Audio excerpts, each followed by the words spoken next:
نحمدہ ونصلی علی رسولہ الکریم اما بعد فاعوذ باللہ من الشیطان الرجیم بسم اللہ الرحمن الرحیم رب اشرح لی صدری ویسر لی امری واحلل عقدۃ من لسانی یفقہوا قولی واجعل لی وزیرا من اہلی اللہم فقہنا فی الدین اللہم انی اسألک علما نافعا رزقا طیبا وعملا متقبلا آمین ثم آمین۔ السلام علیکم ورحمۃ اللہ وبرکاتہ۔ سورۃ الانفال آیت نمبر 20 سے آج ہم آغاز کریں گے۔ فرمایا گیا یا ایھا الذین آمنوا، اے لوگوں جو ایمان لائے ہو، اطیعوا اللہ، اطاعت کرو اللہ کی، ورسولہ، اور اس کے رسول کی، یعنی محمد صلی اللہ علیہ وسلم کی، ولا تولوا، اور نہ تم منہ موڑو، منہ پھیرو، اعراض برتو، انہو، اس سے۔ ہو کی ضمیر یہاں پر نبی صلی اللہ علیہ وسلم کی طرف جا رہی ہے کہ آپ سے منہ نہ موڑو، یعنی آپ کی اطاعت سے منہ نہ موڑو۔ اب یہاں پر سوال یہ پیدا ہوتا ہے کہ رسول کے ساتھ اللہ کا ذکر بھی ہے، تو یہاں پر ہو کی ضمیر پھر صرف رسول کی طرف کیوں جا رہی ہے اور رسول سے منہ موڑنے پر منع کیوں کیا جا رہا ہے؟ تو بات اصل میں یہ ہے کہ قرآن پاک میں ایک دوسرے مقام پر آتا ہے وَمَن يُطِعِ الرَّسُولَ فَقَدْ أَطَاعَ اللَّهَ، جس نے رسول کی اطاعت کی گویا اس نے اللہ کی اطاعت کی۔ تو پھر کیا پتہ چل رہا ہے کہ مراد اس سے دونوں ہی ہیں، لیکن چونکہ ہو کی ضمیر سنگولر کے لیے استعمال ہوتی ہے تو انڈائریکٹلی معنی یہی بنتے ہیں کہ دونوں کی اطاعت۔ وَأَنْتُمْ تَسْمَعُونَ، جبکہ تم سنتے ہو۔ کیا سنتے ہو؟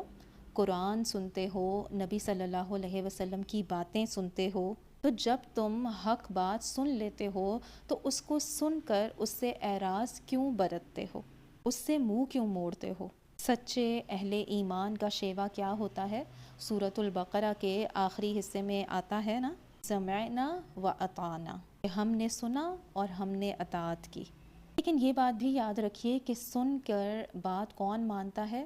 وہی جو بات کو غور سے سنتا ہو، سمجھتا ہو اور اس بات کو اہمیت دیتا ہو، ورنہ جو نہ سمجھے، نہ سنے، نہ اس بات کو امپورٹنس دے تو وہ اس پر عمل بھی نہیں کر سکتا، اور جب عمل نہیں کر سکتا تو اس کا حق بھی ادا نہیں کر سکتا۔ اس کے بعد اگلی آیت، آیت نمبر 21 میں فرمایا گیا وَلَا تَكُونُوا، اور نہ تم ہو جاؤ كَالَّذِينَ، ان لوگوں کی طرح جنہوں نے قالوا، کہا، سمعنا، سنا ہم نے، وَهُمْ لَا يَسْمَعُونَ، حالانکہ وہ سنتے نہیں ہیں۔ یعنی کیا بتایا جا رہا ہے کہ تمہارا رویہ ایسے لوگوں کی طرح نہیں ہونا چاہیے جو بظاہر تو سنتے نظر آتے ہیں لیکن حقیقت میں سن نہیں رہے ہوتے، یعنی غور و فکر کا سننا یا سن کر سمجھنا ان کے نصیب میں نہیں ہوتا۔ اور یہ کون لوگ تھے جو بظاہر تو کہہ رہے ہوتے تھے کہ ہم سن رہے ہیں لیکن وہ سن نہیں رہے ہوتے تھے؟ منافقین۔ اور سورہ الانفال کون سی صورت ہے؟ مدنی صورت ہے، اور آپ دیکھیں گے کہ مدنی صورت میں منافقین کا اکثر ذکر آتا ہے۔ یعنی اس سے پتہ یہ چل رہا ہے کہ سچے اور مخلص مسلمان اور منافقین میں فرق ہوتا ہے، اور اس فرق کا آغاز سننے سے ہی شروع ہو جاتا ہے۔ یعنی پہلا سٹیپ ہی سننا ہے۔ جو کسی بات کو صحیح طور پر سن لے، سمجھ لے، تو پھر یہ ہو ہی نہیں سکتا کہ وہ اس پر عمل نہ کرے یا وہ اس بات سے بے رخی اختیار کرے۔ آیت نمبر 22 فرمایا گیا ان شر الدواب، بے شک بدترین جاندار۔ شرہ کا لفظ جو ہے وہ شین را سے ہے، یعنی بدترین، اور دابہ کہتے ہیں دال با با، رینگنے والے کو، چلنے والے کو، یعنی زمین پر جتنے بھی جاندار چلتے ہیں یا رینگتے ہیں ان میں سب سے زیادہ بدترین، شریر، برے، عند اللہ، اللہ کے نزدیک کون ہیں؟ الصم البکم، یعنی سم جو ہے وہ ہے صاد میم میم، بہرے۔ سم اسم کی جمع ہے، وہ جو سنتا نہ ہو، بہرے۔ البکم بکم کی جمع، وہ جو بولتے نہ ہوں، یعنی جو گونگے ہیں۔ گویا کیا فرمایا گیا کہ اس زمین پر چلنے والوں میں سے سب سے بدترین اللہ کے نزدیک وہ ہیں جو بہرے اور گونگے ہیں، جو سنتے اور بولتے نہیں۔ لیکن یاد رکھیے کہ اس سننے اور بولنے سے مراد کیا ہے؟ وہ جو حق کی بات نہیں سنتے، جو اللہ کی بات نہیں سنتے، جو رسول کی بات نہیں سنتے، اللہ کا پیغام نہیں سنتے، اس کے احکامات نہیں سنتے، اور پھر زبان سے ویسی بات کہتے بھی نہیں، حق بات کہتے بھی نہیں۔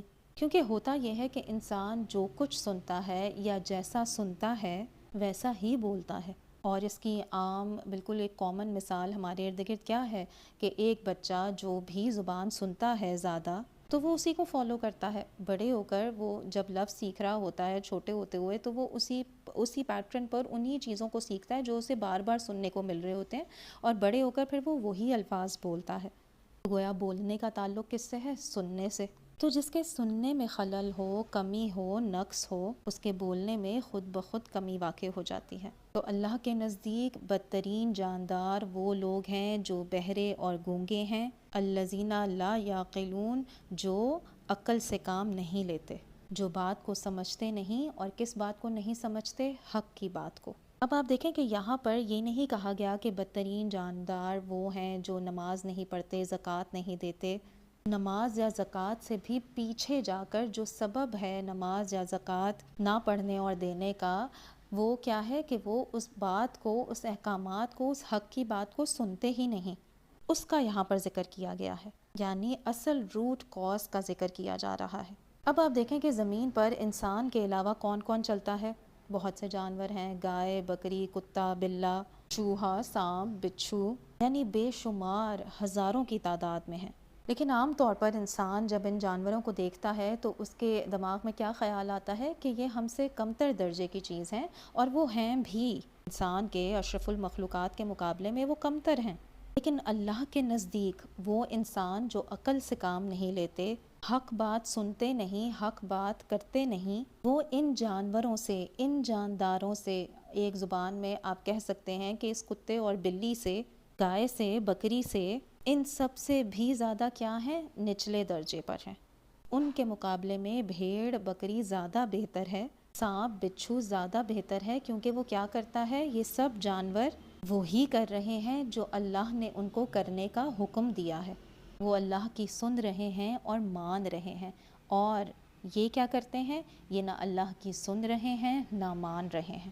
تو اس سے آپ اندازہ لگائیے کہ ایسے انسانوں کی اللہ کی نظر میں کیا وقت ہے، کیا حیثیت ہے، اور ایسے ہی لوگوں کے لیے اس نے پھر جہنم تیار کی ہے۔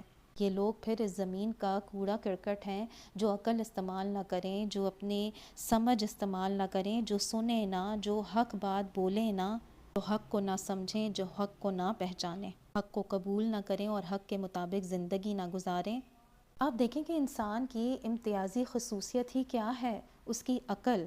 یہ عقل ہی انسان کو تمام جانداروں سے، تمام جانوروں سے ممتاز بناتی ہے، کیونکہ آپ دیکھیں وہ اسی ایک عقل کی بنا پر ان جانوروں سے فوقیت رکھتا ہے نا، کیونکہ آنکھ تو جانور کی بھی ہے، کان بھی ہیں ان کے، کتے، بلی، گائے، بھینس، بکری سب کے ہیں نا، لیکن ان کی آنکھوں میں اور ان کے کانوں اور انسان کی آنکھوں اور کانوں میں کیا فرق ہوتا ہے؟ کہاں سے فرق ہوتا ہے؟ عقل سے فرق ہوتا ہے۔ مثلاً آپ کسی بھی بھیڑ بکری کے آگے جتنا بھی قرآن پڑھ لیں، اسے سنا دیں، اس کے لیے وہ کوئی معنی نہیں رکھتا، اس کے لیے اس کی سمجھ میں وہ کچھ نہیں آ سکتا، بے شک آپ اسے جتنا ہی سنا لیں۔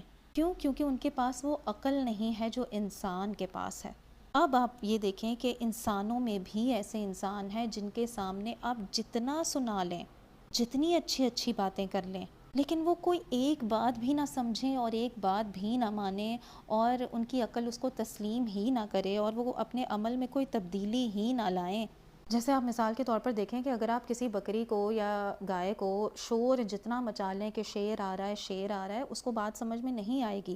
اسی طرح آپ اسے وارن کر رہے تھے نا، اب اسی طرح اللہ سبحانہ تعالیٰ قرآن مجید میں لوگوں کو کتنی دفعہ وارن کر رہے ہیں عذاب جہنم سے، غلط چیزوں سے، غلط رستے سے، شیطان کے رستے سے۔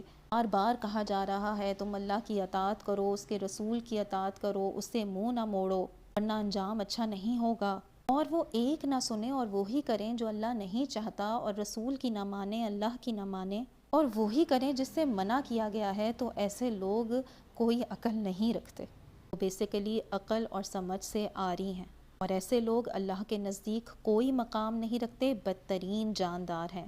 آگے اگلی آیت نمبر 23 میں فرمایا گیا وَلَوْ عَلِمَ اللَّهُ، اور اگر جان لیتا اللہ فیہم ان میں خیرن کوئی بھلائی، لا اسمعہم، البتہ وہ ضرور سنوا دیتا انہیں کہ وہ بات سمجھ جاتے، ولو، اور اگر اسمعہم، وہ انہیں سنوائے، یعنی جب ان کے سننے کا موڈ ہی نہیں، وہ سننے کے لیے راضی ہی نہیں، سمجھنے کے لیے راضی نہیں، تو ایسے میں اگر ان کو زبردستی سنوا بھی دیا جائے تو کیا ہوگا؟ لَتَوَلَّوْا، یقیناً وہ منہ پھیر جاتے، وَهُمْ مُعْرِضُونَ، اور وہ ہیں ہی اعراض برتنے والے، منہ موڑنے والے، حق سے پھرنے والے۔ بعض لوگ ایسے ہوتے ہیں کہ جن کو کوئی اچھی بات بتائی جائے وقتی طور پر وہ سن لیتے ہیں اور اکثر ہاں میں ہاں بھی ملا دیتے ہیں، بظاہر وہ ایسے ظاہر کرتے ہیں کہ جیسے انہوں نے سمجھ لی بات، لیکن دوسرے وقت میں ان کو دیکھیں تو ان کا عمل اس کے بالکل برخلاف ہوتا ہے۔ ایسے لگتا ہے کہ جیسے انہیں کچھ پتہ ہی نہ ہو، انہوں نے کبھی یہ بات سنی ہی نہ ہو۔ آپ دیکھیں کہ کسی نے کچھ سنا یا نہیں سنا، اس کا فرق کہاں سے پتہ چلے گا؟ اس کے عمل سے پتہ چلے گا نا۔ کیوں؟ کیونکہ آپ دیکھیں کہ آپ کسی کے دل کے اندر جھانک کر نہیں دیکھ سکتے، نہ ہی کسی کی سوچ آپ کو پتہ ہے۔ آپ کے سامنے صرف دوسرے کا عمل ہے کہ وہ کر کیا رہا ہے۔ اگر کسی کا عمل نہیں بدلا تو گویا اس نے سنا ہی نہیں۔ شروع میں آپ نے منافقین کی صفت پڑھی تھی نا، لا یعلمون، لا یشعرون، وہ شعور سے آ رہی ہیں، وہ سمجھ سے آ رہی ہیں، بیسیکلی ان کی عقل کام نہیں کرتی۔ اور پیچھے ایک دفعہ بات ہوئی تھی نا کہ حضرت موسیٰ علیہ السلام نے اپنی قوم کے لیے دعا مانگی تھی کہ یا رب میری قوم سے سب کچھ لے لینا لیکن عقل نہ لینا، تو اللہ تعالیٰ نے فرمایا کہ اگر میں کسی سے کچھ چھیننا چاہتا ہوں تو سب سے پہلے اس کی عقل چھینتا ہوں۔ آپ دیکھیں کہ جب انسان کی عقل چھن جائے تو نہ وہ کوئی صحیح فیصلہ کر سکتا ہے، نہ ہی کوئی صحیح رستہ اختیار کر سکتا ہے، اس کی ساری کوششیں ساری صحیح غلط رخ پر چل پڑتی ہے۔ اور یہاں پر اس آیت نمبر 23 میں یہ بھی پتہ چل رہا ہے کہ یہ اللہ سبحانہ تعالیٰ کا قاعدہ نہیں ہے کہ وہ کسی کو زبردستی کچھ سنوائے۔ کسی کو سنوانا یا نہ سنوانا کس چیز پر منحصر ہے؟ اس کی اپنی طلب پر، اپنی خواہش پر، اپنی سمجھ پر منحصر ہے۔ کیونکہ آپ دیکھیں کہ جس چیز میں انسان کی خواہش ہوتی ہے نا، اس کی طلب ہوتی ہے، اس چیز کو وہ غور سے سنتا ہے۔ جس چیز میں اس کا انٹرسٹ ہوتا ہے وہ اس چیز کو بہت شوق سے کرتا اور سنتا ہے، اور اس میں اگر اسے کوئی چیز سمجھ نہ آئے تو پھر وہ اس کو سمجھنے کی کوشش کرتا ہے، پوچھتا ہے کہ کیا بات ہوئی تھی، کس سینیریو میں ہوئی تھی، کیا کہا جا رہا ہے، یعنی وہ اس کو سمجھنے کی کوشش کرتا ہے۔ اصل میں ان آیات میں ہمارے لیے سمجھنے کی بہت سی باتیں ہیں، کیونکہ آپ دیکھیں کہ یہ اتنی سخت ترین آیات میں سے ہے۔ اللہ کے نزدیک بدترین جاندار ہیں، جانور ہیں ایسے لوگ جو سنتے اور سمجھتے نہیں ہیں۔ یعنی آپ دیکھیں کہ اللہ تعالیٰ ایسے لوگوں کو انسان بھی نہیں سمجھتا، انہیں جانوروں کے درجے پر لاتے ہیں، اور جانوروں میں بھی پھر بدترین جانور، یہ سارے جانور جو زمین پر رینگ رہے ہیں، چل رہے ہیں، ان میں سے بھی بدترین۔ اللہ اکبر، اللہم لا تجعلنا منہم۔ آپ دیکھیں کہ سننا اور صحیح سننا اور سن کر سمجھنا اور صحیح رستہ اختیار کرنا اور اس پر پھر اپنا عمل بدلنا، یہ مطلوب ہے انسان سے۔ اور اگر انسان یہ نہ کر سکا تو وہ ٹوٹل فیلئر ہے، کامیابی اس کے قریب بھی نہیں بھٹکے گی۔ اچھا، پیچھے بھی آپ اس سے ملتی جلتی آیت سورۃ الاعراف میں پڑھ چکے ہیں۔ سورۃ الاعراف آیت نمبر 179 میں فرمایا گیا لَهُمْ قُلُوبٌ لَا يَفْقَهُونَ بِهَا وَلَهُمْ أَعْيُنٌ لَا يُبْصِرُونَ بِهَا وَلَهُمْ آذَانٌ لَا يَسْمَعُونَ بِهَا أُولَئِكَ كَالْأَنْعَامِ بَلْ هُمْ أَضَلُّ أُولَئِكَ هُمُ الْغَافِلُونَ۔ یعنی یہاں پر بھی دیکھیں ان کو آنام کہا گیا اور آنام میں بھی دل قرار دیا گیا، اور یہاں پر آپ دیکھیں سورۃ الانفال میں انہیں شرۃ دواب قرار دیا گیا، اور سورۃ الاعراف میں 179 آیت میں آخر میں انہیں کیا کہا گیا؟ اولئک هم الغافلون۔ گویا یہ غفلت میں پڑے ہوئے لوگ ہیں، یہ سوئے ہوئے ہیں، جنہیں بیسیکلی اپنے انجام کی کچھ بھی فکر نہیں، کل ان کے ساتھ ہونے کیا والا ہے۔ تو اصل بات کیا ہے؟ انسان کی غفلت۔ اللہ سبحانہ تعالیٰ سے دعا ہے کہ وہ ہمیں اس غفلت کی نیند سے بیدار کرے، ہمارا شمار ان لوگوں میں کبھی نہ کرے جو سنتے اور سمجھتے نہیں ہیں، جو بہرے، گونگے اور اندھے ہیں، جو نہ غور و فکر کرتے ہیں، نہ سننے کی کوشش کرتے ہیں، نہ سمجھنے کی کوشش کرتے ہیں، اور نہ ہی عمل کی کوشش کرتے ہیں۔ اللہ سبحانہ تعالی ہمیں بہترین عمل کرنے والا بنائے، ہمیں اپنی کتاب اور اپنے احکامات پر غور و فکر کرنے والا، انہیں سننے والا اور انہیں سمجھ کر اپنے عمل میں تبدیلی لانے والا بنائے۔ آمین ثم آمین۔ ربنا لا تزغ قلوبنا بعد اذ ہدیتنا وہب لنا من لدنک رحمۃ انک انت الوہاب۔ سبحانک اللہم وبحمدک نشہد ان لا الہ الا انت نستغفرک ونتوب الیک۔ سبحان ربک رب العزۃ عما یصفون وسلام علی المرسلین والحمد للہ رب العالمین۔ آمین ثم آمین۔ السلام علیکم ورحمۃ اللہ وبرکاتہ۔